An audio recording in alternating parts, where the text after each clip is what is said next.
Introducing the African Diaspora News Channel app, your gateway to stories that's overlooked by the corporate mainstream media.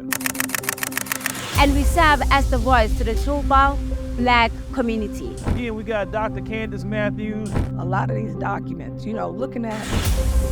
We are committed to informing and educating through the power of media. This country is supposed to be about the land of the free for all. It has not been free for Black people, and we are tired. With our platform, we're helping to end injustice by exposing it. Join us in standing for excellence in journalism and serving our community. Download the African Diaspora News app today. So even further cuts are underway for international students, and this time it's those who want to get into medical school in Ontario and across Canada.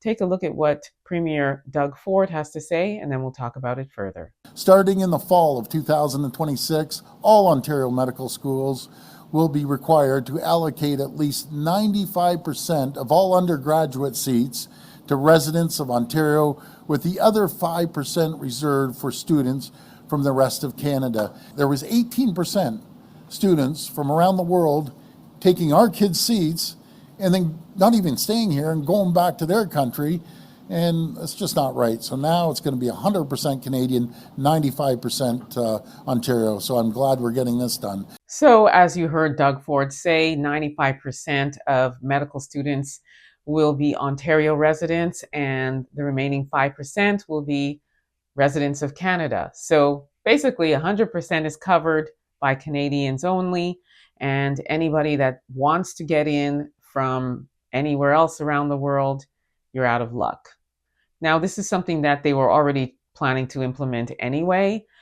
Even with any international students that are currently studying, they would likely be deported after they're done post-grad. I'm not really sure, however, how they're going to be able to control what happens when even Ontario or Canadian residents are done studying, because a lot of them do leave and they go to the United States, for example, to actually start their practice. So, saying that you're just going to keep it in Canada and with Ontarians doesn't necessarily mean 100% of them are going to stay in Canada as well.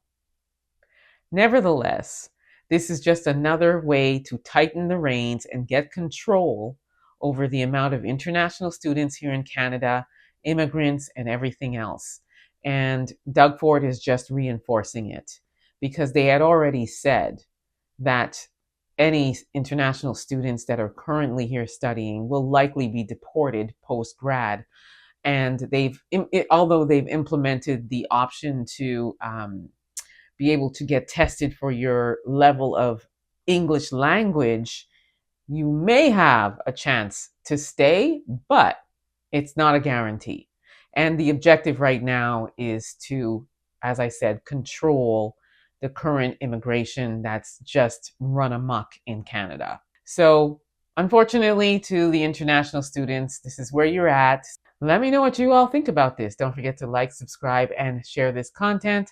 Also download the African Diaspora News app. You can grab it at the Google or Apple store, and you will not be disappointed. You want to download this app. I promise you, you will not be disappointed.